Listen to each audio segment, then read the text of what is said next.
नमस्कार। आज हम लेते हैं प्रायोजना विधि या प्रोजेक्ट मेथड। मैंने आपको ये प्रोजेक्ट मेथड आपकी जो हमारा टीचिंग लर्निंग वाला जो सब्जेक्ट है उसमें भी मैंने आपको बताया था। प्रायोजना विधि के प्रवर्तक विलियम किलपैट्रिक थे और किलपैट्रिक प्रायोजना विधि है तथा शिक्षा को सामाजिक जीवन से जोड़ने के पक्ष में है। यानी जो किलपैट्रिक की जो प्रायोजना विधि है वो शिक्षा को एक सामाजिक जीवन से किस प्रकार जोड़ा जाए उस प्रकार से है। शिक्षा को व्यवहारिक जीवन से जोड़ने के लिए किलपैट्रिक की यह विधि बहुत ही उपयोगी है। किलपैट्रिक ने इस संबंध में कहा है कि हम चाहते हैं कि शिक्षा वास्तविक जीवन की गहराई में प्रवेश करे, केवल सामाजिक जीवन में ही नहीं वरन उस उत्तम जीवन में जिसकी हम आशा करते हैं।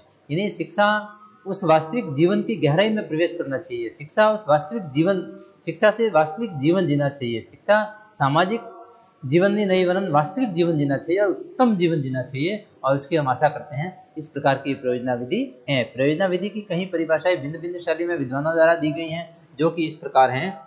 सबसे पहले वेलार्ड के अनुसार प्रोजेक्ट और यथार्थ जीवन का ही एक भाग है जो विद्यालय में प्रयोग किया जाता है। यानी प्रोजेक्ट हैं वो अपने जो मूल जीवन है, अपने जो यथार्थवादी जीवन है, अपना जो जीवन जीते हैं उसका एक भाग है और उसको विद्यालय में प्रयोग किया जाता है। पार्कर के अनुसार प्रोजेक्ट कार्य की एक इकाई है जिसमें छात्रों के कार्य की योजना और संपन्नता के लिए उत्तरदायी बनाया जाता है। पार्कर ये कहता है कि प्रोजेक्ट काम करने की इकाई है और उसको छात्रों को काम की योजना किस प्रकार की जाती है, उसको संपन्न किस प्रकार किया जाता है, उसके लिए छात्रों पर उत्तरदायित्व दिया जाता है।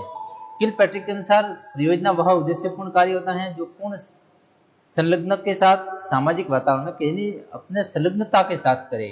काम पूर्ण संलग्नता के साथ किस प्रकार छात्र करे वो इस प्रकार की ये विधि है। एटिवेंसन के अनुसार प्रायोजना एक समस्या मूलक कार्य है जो स्वाभाविक स्थिति में प्रयोग किया जाता है। किस प्रकार से ये अभ्यास कुछ किया था, समूह बनाकर कक्षा में अनुशासन बनाए रखने की योजना बनाई और इस प्रकार से ये सामान्य से ऊंच और ऊंच कितने लोग रहे उसकी योजना बनाई और पूरी योजना इस प्रकार से बनाते हैं। इसके उद्देश्य प्रायोजना विधि के निम्नलिखित उद्देश्यों पर आधारित हैं। सबसे पहला है उद्देश्यपूर्ण कार्य। प्रयोजना का कुछ न कुछ उद्देश्य अवश्य होता है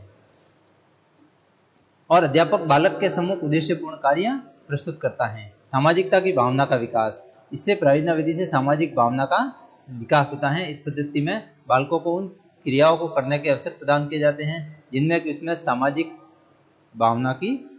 जीवन किस प्रकार जिया जाए उस भावना का विकास हो सके। क्रियाशीलता, इस विधि में क्रिया को प्रमुखता दी जाती है, अतः एक क्रियाशीलता का सिद्धांत यानी खुद करके किस प्रकार सीखा जाए उस पर आधारित है। बालक का सीखना इसी विधि पर आधारित होता है, इसमें वह पूर्णतः सक्रिय रहता है। उपयोगिता, बालक उपयोगी कार्यों में विशेष रुचि भी लेते हैं तथा उन्हें शीघ्र कर भी लेते हैं, अतः प्रायोजना का एक यह आवश्यक होता है कि वो उपयोगी होना चाहिए। काम प्रायोजना कोई भी हो वो उपयोगी होनी चाहिए। नेक्स्ट है यथार्थता, इसके प्रयोग से वास्तविक और उपयोगी ज्ञान प्राप्त होता है। बालक को प्रदान किए जाने वाले समस्यात्मक कार्य वास्तविक होने चाहिए, यानी बालक को जो काम दिया जाए वो समस्यात्मक कार्य वास्तविक होना चाहिए, जिसके जीवन में काम आने वाला होना चाहिए, क्योंकि वास्तविक जीवन की समस्याओं को वे शीघ्र ही और रुचि से हल कर लेते हैं। रोचकता, इस प्रणाली में प्रायोजना का कार्य बालक स्वयं करते हैं और इसे उन्हें कार्य में वो काम बालक करना पसंद करते हैं जिनमें उनकी रुचि होती है, इसलिए बालकों के सामने समस्याएं भी रुचिपूर्ण प्रस्तुत करनी चाहिए।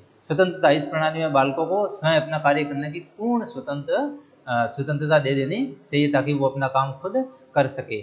नेक्स्ट है प्रायोजना विधि की कार्य योजना। प्रायोजना विधि को प्रयोग में लाने के लिए निम्नलिखित पदों का प्रयोग किया जाता है। परिस्थिति उत्पन्न करना, सबसे पहले उनके सामने ऐसी परिस्थिति उत्पन्न की जाए जिससे बालक अपने खुद प्रयोजना सुनने के अवसर प्रदान किए जाए और शिक्षक इस प्रकार की परिस्थितियां उत्पन्न करे जिससे बालकों को उचित प्रयोजन सुनने में उनकी रुचि जागृत हो सके।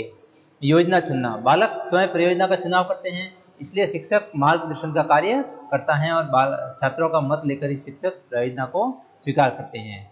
कार्यक्रम बनाना, इस चरण के अंतर्गत छात्र कार्यक्रम का निर्माण करते हैं। शिक्षक प्रयोजना के कार्यक्रम निर्माण के लिए वाद विवाद के अवसर प्रदान करते हैं। आवश्यकता अनुसार वह छात्रों का पथ प्रदर्शन भी करता है। यानी कार्यक्रम बनाने के बाद जो कार्यक्रम निर्माण के लिए वाद विवाद के अवसर भी प्रदान करते हैं और इसके बाद छात्रों का पथ प्रदर्शन, छात्रों को किस प्रकार काम करना है, वह शिक्षक केवल पथ प्रदर्शक के रूप में काम करे, बाकी सारा काम छात्र करते हैं। कार्यक्रम क्रियान्वित करना, इस पद में छात्र स्वयं कार्य करते हैं, बालक उनको करके सीखता है तथा वह विभिन्न विषयों के संबंध में ज्ञान ग्रहण करता है। अध्यापक प्रयोजन हेतु मार्गदर्शन देता है, स्वयं कोई काम नहीं करता, सिर्फ और सिर्फ वो मार्गदर्शन देता है, बाकी सारा काम छात्रों को खुद करना होता है। कार्य का लेखा, प्रत्येक छात्र के पास एक विवरण पुस्तिका होती है जिसमें वे कार्य का लेखा दर्ज करते हैं। इसमें शिक्षक यह देखता है कि बालक ने निर्धारित कार्य पूर्ण कर लिया है या नहीं। अंत में कार्य का मूल्यांकन भी किया जाता है। कार्य का निर्णय या मूल्यांकन, इस पद में अध्यापक तथा छात्र परस्पर मिलकर निर्णय लेते हैं कि प्रायोजन पूर्ण करने में कहाँ तक सफलता मिली है। वे स्वयं निरीक्षण और परीक्षण द्वारा देखते हैं और समझते हैं कि उनमें कहाँ भूल हुई है। इस प्रकार से उनके प्रत्येक बालक के कार्य का मूल्यांकन भी किया जाता है। अपनी प्रगति की जांच किस प्रकार करें, सबसे पहला अपना उत्तर, और ये इसमें कुछ प्रश्नमाला दी हुई है वो अपने को नहीं देखनी। अपने नेक्स्ट है खेल और खेल प्रणाली, प्ले एंड प्ले वे। सामान्य स्वाभाविक प्रवृत्तियों में खेल की प्रवृत्ति सबसे अधिक व्यापक और महत्वपूर्ण है। खेल का सामान्य अर्थ है चित्त की उमंग या मन बहलाव या व्यायाम के लिए इधर उधर उछल कूद दौड़ धूप या कोई साधारण कार्य। यानी खेल पद्धति क्या है, इसका अर्थ है कि चित्त या उमंग या मन बहलाव। व्यायाम के लिए भी इधर उधर हम उछल कूद करते हैं या दौड़ धूप करते हैं या कोई साधारण काम करते हैं। मनोविज्ञान में खेल का अर्थ इस प्रकार से व्यक्त किया है। मैकडूगल ने खेल स्वयं अपने लिए की जाने वाली एक क्रिया है या खेल एक निरुद्देश्य क्रिया है जिसका कोई लक्ष्य होता है, जिसका कोई ना कोई, यानी खेल अपने लिए की जाने वाली का अपने लिए काम किया जाता है। खेल में हर लोग अंतिम परिणाम का विचार किए बिना कोई भी क्रिया जो उसे प्राप्त होने वाले आनंद के लिए की जाती है। हम आनंद के लिए कोई काम करते हैं, वो चाहे बैठे बैठे हो, वो चाहे दौड़कर हो, वो चाहे किसी भी प्रकार से हम खेल खेलते हैं। कई बार बहुत सारे हम खेल खेलते हैं तो वो हमारे आनंद के लिए जो हम काम करते हैं वो खेल की श्रेणी में आते हैं। क्रो और क्रो खेल की उस क्रिया के रूप में परिभाषित की जा सकती हैं जिसमें एक व्यक्ति उस समय व्यस्त होता है जब वह उस कार्य को करने के लिए स्वतंत्र होता है जिससे वह करना चाहता है। क्रो एंड क्रो कहता है कि व्यक्ति का समय बहुत ही व्यस्त होता है और वो व्यस्तता में से अपने समय को निकाल कर वो उस समय वो कार्य करता है जब वो स्वतंत्र होता है और वो अपनी व्यस्तता के बीच स्वतंत्र होकर जो काम करता है और जिसमें उसको आनंद मिलता है वो खेल कहलाता है। खेल खिलाना, बच्चों के सब खेलों को दो भागों में विभाजित कर सकते हैं, व्यक्तिगत और सामूहिक। इन दोनों प्रकार के खेलों के आधार पर कॉल ग्रुस ने बालोपयोगी खेलों का विस्तृत वर्णन किया है। उनमें से 5 प्रकार के खेल अधिक महत्वपूर्ण हैं। परीक्षणात्मक खेल, इस प्रकार के खेलों में बालक वस्तुओं को उलट पलट कर देखता है या उसका परीक्षण करता है। इन खेलों का आधार जिज्ञासा की प्रवृत्ति है। ये खेल व्यक्तिगत होते हैं। दूसरा है गतिशील खेल। इस प्रकार के खेलों में दौड़ भाग उछल कूद आदि आते हैं। ये खेल शरीर की गति का विकास करते हैं। ये खेल व्यक्तिगत और सामूहिक दोनों प्रकार के होते हैं। इन्हें परीक्षणात्मक खेल तो वो होते हैं जो बैठे बैठे खेलते हैं, उनका परीक्षण किया जाता है। और गतिशील खेल दौड़ धूप कर उछल कूद करके खेले जाते हैं। रचनात्मक खेल, इस प्रकार के खेलों में बालक विभिन्न वस्तुओं का निर्माण करता है, जैसे रेत या मिट्टी के पहाड़, घर, टीले या मिट्टी के खिलौने बनाना, उनको तोड़ना, विभिन्न प्रकार के जो काम हैं, या बैठे बैठे कोई किसी न किसी वस्तुओं से कोई खिलौने बनाना। इस प्रकार के जो रचनात्मक काम है वो इन खेलों का आधार रचनात्मकता की प्रक्रिया है। और ये खेल व्यक्तिगत और सामूहिक दोनों प्रकार के हो सकते हैं। लड़ाई के खेल, इस प्रकार के खेलों में हार जीत के खेलों को स्थान दिया जाता है, जैसे हॉकी, कबड्डी, फुटबॉल, मुक्केबाजी। इस प्रकार के जो खेल हैं वो सामान्य आधार पर इसकी प्रतियोगिता भी होती है और ये साधारण सामूहिक रूप से होते हैं। बौद्धिक खेल, इस प्रकार के खेलों का संबंध बुद्धि से होता है, जैसे गणित के सवाल। ये खेल बुद्धि का विकास करते हैं। व्यक्तिगत और सामूहिक दोनों प्रकार के होते हैं। उदाहरण, गणित के सवाल सिखाने से पहले विद्यार्थियों को गिनती सिखाते हैं। एक विद्यार्थी एक विद्यार्थी है और उसमें एक विद्यार्थी को और मिलाया, इस प्रकार कुल 2 विद्यार्थी हुए। 2 के बाद 2 को और मिलाया तो 4 विद्यार्थी हुए। 4 के बाद 4 को और मिलाया तो 8 विद्यार्थी हुए और 8 के बाद 2 को और मिलाया तो 10 विद्यार्थी हुए। कई दिन तक खेल में सिखाने से विद्यार्थी गिनती आसानी से सीख जाते हैं। अब 2 विद्यार्थी हैं, प्लस का निशान लगाकर 2 विद्यार्थी और मिलाए तो 4 विद्यार्थी हो जाएंगे। इस तरह विद्यार्थी को जोड़ लगाना भी हम सिखा सकते हैं। खेल के सिद्धांत, बालक में खेल खेलने की प्रवृत्ति क्यों पाई जाती है, वह क्यों खेलता है और क्यों खेलना चाहता है, इस प्रश्नों पर विद्वानों और मनोवैज्ञानिकों ने विचार करके कुछ सिद्धांतों का प्रतिपादन किया, जिसमें से मुख्य इस प्रकार है कि अतिरिक्त शक्ति का सिद्धांत। यह सिद्धांत संभवतः सबसे प्राचीन है और इसके प्रतिपादक जर्मन कवि शिलर और अंग्रेज दार्शनिक हर्बर्ट स्पेंसर माने जाते हैं। यानी अतिरिक्त शक्ति का जो सिद्धांत है, इसके प्रतिपादक जर्मन कवि शिलर और अंग्रेज जो दार्शनिक हर्बर्ट स्पेंसर थे, वो अतिरिक्त शक्ति के सिद्धांत का, खेल के सिद्धांत का प्रतिपादक माने जाते हैं। इसलिए इस सिद्धांत को शिलर या स्पेंसर का सिद्धांत भी, शिलर और स्पेंसर का सिद्धांत भी कहा जाता है। बालक को निरंतर और निर्देश से खेलते देखकर इन विद्वानों ने यह निष्कर्ष निकाला कि वह कार्य से बची हुई अपनी शक्ति का खेल में प्रयोग करता है। इसकी पुष्टि करते हुए नंद ने लिखा कि खेल साधारणतः अतिरिक्त शक्ति का प्रदर्शन माना जाता है। आधुनिक युग में इस सिद्धांत को स्वीकार नहीं किया जाता। स्किनर और हैरीमैन के अनुसार इसके 3 कारण हैं। बीमार बालक में अतिरिक्त शक्ति नहीं होती, फिर भी वह खेलता है। बहुत से खेल अतिरिक्त शक्ति छाने के बजाय शक्ति प्रदान करते हैं और विकास की विभिन्न अवस्थाओं में बालक की खेल संबंधी रुचियां भी बदल जाती हैं। आधुनिक युग में इस सिद्धांत को स्वीकार क्यों नहीं किया जाता? क्योंकि स्किनर और हैरीमैन कहते हैं कि बीमार बालक में अतिरिक्त शक्ति नहीं होती, फिर भी वो खेलता है। बालक चाहे बीमार हो या स्वस्थ हो, वो खेलता है। और बहुत से खेल अतिरिक्त शक्ति चाहने के बजाय शक्ति प्रदान करते हैं। बहुत से खेल ऐसे भी होते हैं जो कि अतिरिक्त शक्ति हैं वो नहीं चाहते, बल्कि वो शक्ति हमें प्रदान करते हैं। और विकास की विभिन्न अवस्थाओं में बालक को खेल संबंधी रुचियां भी बदलती रहती हैं, इसलिए इस सिद्धांत को नहीं माना जाता है। दूसरा है पूर्व अभिनय का सिद्धांत। इस सिद्धांत का प्रतिपादक मालब्रेंस और इसके मुख्य समर्थक स्विट्जरलैंड का मनोवैज्ञानिक कार्ल ग्रुस। आंतरिक प्रवृत्ति होती है। गुड़िया से खेलने वाली बालिका अज्ञात रूप से बच्चे की देखभाल करने का प्रशिक्षण प्राप्त करती है। इस प्रकार से पूर्व अभिनय किया जाता है कि हमें आगे जाकर जीवन में क्या करना है। जैसे कोई गुड़िया से खेलने वाली बालिका है तो वो उसको ये ज्ञात नहीं है, लेकिन वो आगे जाकर ये अभी से प्रशिक्षण प्राप्त कर रही हैं, प्रशिक्षण कि वो बच्चों का देखभाल किस प्रकार से करे। आधुनिक मनोवैज्ञानिक यह तो मानते हैं कि बालक में खेलने की आंतरिक प्रवृत्ति होती है, पर वे यह नहीं मानते कि वह खेल द्वारा अज्ञात रूप में वयस्क जीवन की तैयारी करता है। स्किनर और हैरीमैन के अनुसार उनका तर्क यह है कि बालक खेल के द्वारा अनेक बातें सीखता है, पर वह ज्ञात या अज्ञात रूप से सीखने के लिए नहीं खेलता। पुनरावृत्ति का सिद्धांत। इस सिद्धांत का प्रतिपादक जी स्टैनले हॉल है।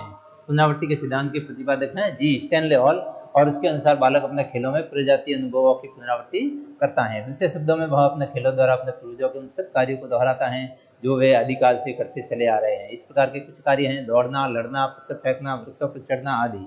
इस सिद्धांत को कुछ समय तक स्वीकार किया गया, पर अब ये त्याग दिया गया है। इसका कारण बताते हुए क्रो ने लिखा है, अब यह विश्वास नहीं किया जाता कि बालक अर्जित लक्षणों और विशेषताओं को वंशानुक्रम से प्राप्त करते हैं। इन्हीं पुनरावृत्ति का जो सिद्धांत है वो अब इस सिद्धांत को स्वीकार नहीं करते और इसको त्याग दिया गया है। नेक्स्ट है मूल प्रवृत्ति का सिद्धांत। इस सिद्धांत का प्रतिपादक मैकडूगल है। मूल प्रवृत्ति के सिद्धांत के प्रतिपादक हैं मैकडूगल, और इसके अनुसार खेल का कारण मूल प्रवृत्तियों की परिपक्वता है। दूसरे शब्दों में जब मूल प्रवृत्तियां अपने समय से पहले परिपक्व हो जाती है, तब उसकी अभिव्यक्ति खेल द्वारा होती है। मैकडूगल के मूल प्रवृत्तियों के सिद्धांत की मान्यता कम होने के कारण इस सिद्धांत की मान्यता भी कम हो गई। पुनः प्राप्ति का सिद्धांत। इस सिद्धांत का प्रतिपादक बर्लिन निवासी लाजारस और समर्थक GTW पैट्रिक हैं। पुनः प्राप्ति के सिद्धांत के प्रतिपादक हैं बर्लिन निवासी लाजारस और इसके समर्थक हैं GTW पैट्रिक। इस सिद्धांत के अनुसार खेल द्वारा शक्ति की पुनः प्राप्ति होती है। खेल इसलिए खेला जाता है जिससे कि व्यक्ति उस शक्ति को फिर से प्राप्त कर ले जो उसने अपने कार्य करते समय थकने के कारण नष्ट कर दी है। इसलिए बालक कार्य करने के बाद खेलना चाहता है। इस सिद्धांत को अस्वीकार करने का कारण बताते हुए BN झा ने लिखा है, बालक केवल खेल के लिए अनेक प्रकार के खेल खेलते हैं। यह सिद्धांत हमें इसका कोई कारण नहीं बताता। खेल कार्य से विश्राम लेता है, इसलिए सिद्धांत को भी विश्राम सिद्धांत भी कहा जाता है। नेक्स्ट है परिष्कार का सिद्धांत। शब्द यूनानी दार्शनिक अरस्तु की एक पुस्तक से लिया गया है और इसका अर्थ है परिष्कार या शुद्धि। बालक वंशानुक्रम के द्वारा अपने जंगली पूर्वजों की प्रवृत्तियां प्राप्त करता है। खेल इसको बाहर निकालने या बालक का परिष्कार करने का एक साधन है। रॉस का कथन है कि खेल की क्रिया परिष्कार करती है। यह कुछ अवरुद्ध प्रवृत्तियों और संवेगों को बाहर निकालने का मार्ग प्रदान करती है, जिसको बाल्यकाल या वयस्क जीवन में पर्याप्त प्रत्यक्ष अभिव्यक्ति नहीं मिल सकती। हमने खेल के इन सिद्धांतों की चर्चा की, वे खेल की व्याख्या अवश्य करते हैं, पर यह व्याख्या अपूर्ण और एकांगी है। इसलिए आधुनिक युग में इनमें से किसी को भी स्वीकार न किया जाकर जॉन डेवी के सिद्धांत को साधारणतः स्वीकार किया जाता है। उसने खेल को जीवन मानकर जीवन की क्रियाशीलता का सिद्धांत प्रतिपादित किया। क्रो के अनुसार उसका विश्वास है क्रियाशीलता जीवन का सार है। व्यक्ति की क्रिया अनेक रूपों में व्यक्त की जा सकती हैं। बालक के जीवन का मुख्य कार्य खेल है। इस प्रकार डेवी ने खेल की व्याख्या जीवन की क्रियाशीलता के आधार पर की है। शिक्षा में खेल प्रणाली। यद्यपि खेल प्रणाली का जन्मदाता फॉबेल को माना जाता है। देखिए, शिक्षा में खेल प्रणाली, खेल विधि का जन्मदाता किसको माना जाता है? फॉबेल को। ये बहुत ही महत्वपूर्ण प्रश्न है। खेल प्रणाली का जन्मदाता फॉबेल। पर आधुनिक युग में अध्यापक ने बालक को शिक्षा देने के लिए इस प्रणाली को प्रबल समर्थन किया और इस प्रणाली में अपना दृढ़ विश्वास प्रकट करते हुए वे कहते हैं, मेरा दृढ़ विश्वास है कि केवल वही कार्य करने के योग्य है जो वास्तव में खेल है, क्योंकि खेल से मेरा अभिप्राय किसी कार्य को पूर्ण हृदय से करना है। शिक्षक ने बताया कि बालक कार्य को पूर्ण हृदय से तभी करता है जब वह खेल में होता है, अतः उसमें प्रत्येक कार्य के लिए खेल की विधि को अपनाना अनिवार्य है। खेल द्वारा किए जाने वाले कार्य से बालक की शारीरिक, मानसिक, सामाजिक और आध्यात्मिक शक्तियाँ क्रियाशील होती हैं। उसके कार्य और विचार में सामंजस्य स्थापित होता है और वह प्रगति के पथ पर अग्रसर होता है। इस प्रकार शिक्षक ने शिक्षण की एक नई विधि आरंभ की जिसे खेल विधि या खेल प्रणाली कहा जाता है। इस विधि का अर्थ स्पष्ट करते हुए लिखा है, वह विधि जो बालकों को उसी उत्साह से सीखने की क्षमता देती है जो उनके स्वाभाविक खेल में पाई जाती है, प्राय खेल विधि कहलाती है। खेल विधि पर आधारित शिक्षण पद्धतियाँ। हम खेल विधि पर आधारित कुछ मुख्य शिक्षण पद्धतियाँ इस प्रकार हैं। किंडरगार्टन पद्धति। यह पद्धति फ्रॉबेल द्वारा, देखिए क्या आप कहते हो केजी, यूकेजी, एलकेजी, तो लोअर किंडरगार्टन और अपर किंडरगार्टन, यानी खेल खेल में उस समय सिखाया जाता है छोटे बच्चों को, तो वह पद्धति है। यह पद्धति फ्रॉबेल द्वारा प्रतिपादित की गई है। इसके प्रतिपादक किंडरगार्टन पद्धति के प्रतिपादक कौन है? फ्रॉबेल। याद रखिएगा, किंडरगार्टन पद्धति के प्रतिपादक फ्रॉबेल हैं। और इस पद्धति में बालक को खेल, गीतों और उपहारों द्वारा शिक्षा दी जाती है। इन गीतों के आधार पर शिशु खेल और शिशु कार्य हैं। उपहारों में नाना प्रकार की वस्तुएं हैं जैसे ऊन की गेंदें, लकड़ी का गेला, तिकोना, तख्तिया आदि, ये सारे चतुर्भुज आदि हैं। मॉन्टेसरी पद्धति। यह पद्धति मैरिया मॉन्टेसरी द्वारा प्रतिपादित की गई। याद रखिएगा, मॉन्टेसरी पद्धति मैरिया मॉन्टेसरी द्वारा प्रतिपादित की गई। इस पद्धति में बालक विभिन्न प्रकार के उपकरणों से खेलकर अक्षरों, अंकगणित, रेखागणित आदि का ज्ञान प्राप्त करता है। खेल ही उसकी ज्ञानेंद्रियों का प्रशिक्षित करता है। नेक्स्ट है ह्यूरिस्टिक पद्धति। यह पद्धति आर्मस्ट्रांग द्वारा प्रतिपादित की गई। ह्यूरिस्टिक पद्धति के जन्मदाता आर्मस्ट्रांग। इस पद्धति में बालक शिक्षक, यंत्रों और पुस्तकों की सहायता से स्वयं ज्ञान का अर्जन करता है। नन का कथन है, क्योंकि ह्यूरिस्टिक पद्धति का उद्देश्य बालक को मौलिक अन्वेषण की स्थिति में रखना है, इसलिए यह स्पष्ट रूप से खेल विधि है, ह्यूरिस्टिक पद्धति। नेक्स्ट है प्रोजेक्ट पद्धति। यह पद्धति किलपैट्रिक द्वारा प्रतिपादित की गई और इस पद्धति में बालक किसी योजना को व्यक्तिगत या सामूहिक रूप से पूर्ण करता है, जैसे मॉडल बनाना, अभिनय करना, कहानी पढ़ना, सुनना आदि। नेक्स्ट है डॉल्टन पद्धति। यह पद्धति मिस हेलेन पार्कहर्ट द्वारा, देखिए प्रोजेक्ट पद्धति के जन्मदाता किलपैट्रिक और डॉल्टन पद्धति के प्रतिपादक मिस हेलेन पार्कहर्ट द्वारा प्रतिपादित की गई है। इस पद्धति के अनुसार कार्य करते समय बालक के ऊपर समय सारणी, कक्षा नियमों, वार्षिक और अर्धवार्षिक परीक्षाओं तथा विभिन्न विषयों के निर्दिष्ट घंटों का कोई प्रतिबंध नहीं लगाया जाता।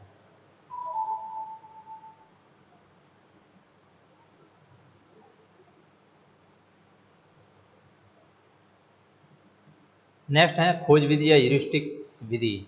इस विधि की खोज प्रोफेसर H.E. आर्मस्ट्रांग ने की थी और इसका प्रयोग विज्ञान विषय को पढ़ाने के लिए किया गया था, किंतु इसकी उपयोगिता के कारण मनोविज्ञान में भी इसका प्रयोग आवश्यक समझा गया। जैसा कि ह्यूरिस्टिक ग्रीक भाषा के शब्द से विदित है। ह्यूरिस्टिक शब्द जिसका अर्थ है खोज करना या मालूम करना। इस विधि में बालक को कुछ नहीं बताया जाता, बालक स्वयं ही सक्रिय रहकर अपनी समस्या का समाधान करते हैं। इस प्रकार छात्र अन्वेषक के रूप में कार्य करते हैं। यह विधि शैक्षिक दृष्टि से अत्यंत महत्वपूर्ण है, क्योंकि इसके द्वारा छात्रों में मनोवैज्ञानिक और गणितीय दृष्टिकोण उत्पन्न होता है।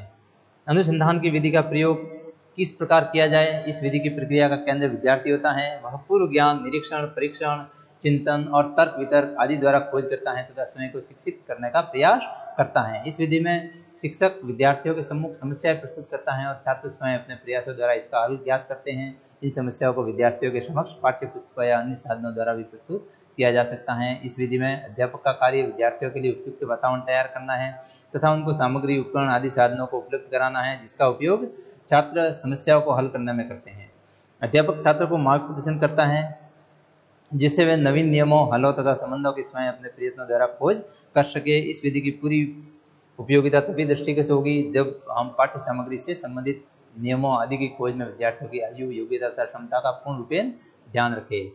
ह्यूरिस्टिक विधि से छात्रों को पढ़ाने की विधि। ह्यूरिस्टिक शब्द का एक ग्रीक भाषा का शब्द है जिसका अर्थ है खोज करना। इस विधि में बालक स्वयं खोज करता है, उसको कुछ बताया नहीं जाता, वह स्वयं सक्रिय रहता है और इस विधि में छात्र स्वयं ज्ञान की खोज करता है। इसमें अध्यापक कम से कम ज्ञान देता है, परंतु माध्यमिक कक्षाओं में बच्चों की योग्यताओं का विकास इस सीमा तक नहीं हो पाता कि वे स्वयं कोई वास्तविक खोज कर सके।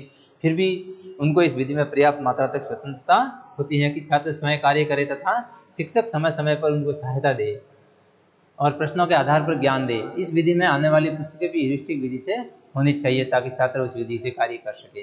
खोज विधि के निम्न गुण हैं। इस विधि में बालक स्वयं क्रियाशील होते हैं और उनको सोचने का अवसर मिलता है। इस विधि में बालक को विषय का सही ज्ञान होता है। एक विद्यार्थी जो स्वयं किसी समस्या को हल करता है, उसको समस्या कैसे उत्पन्न हुई, कठिनाइयों का ज्ञान हो जाता है, जिससे समस्या आसानी से हल हो सकती है। इस विधि में बालकों की रुचि तथा कार्य करने की इच्छा दोनों अन्य विधियों की अपेक्षा अधिक होती हैं और अध्यापक इस विधि में प्रत्येक बालक के संपर्क में आता है, जिससे प्रत्येक बालक की मानसिक क्षमता को समझा जा सकता है और इस विधि में घर पर अध्ययन अन्य विधियों की अपेक्षा सरल और कम खर्च में हो सकता है। Thank you.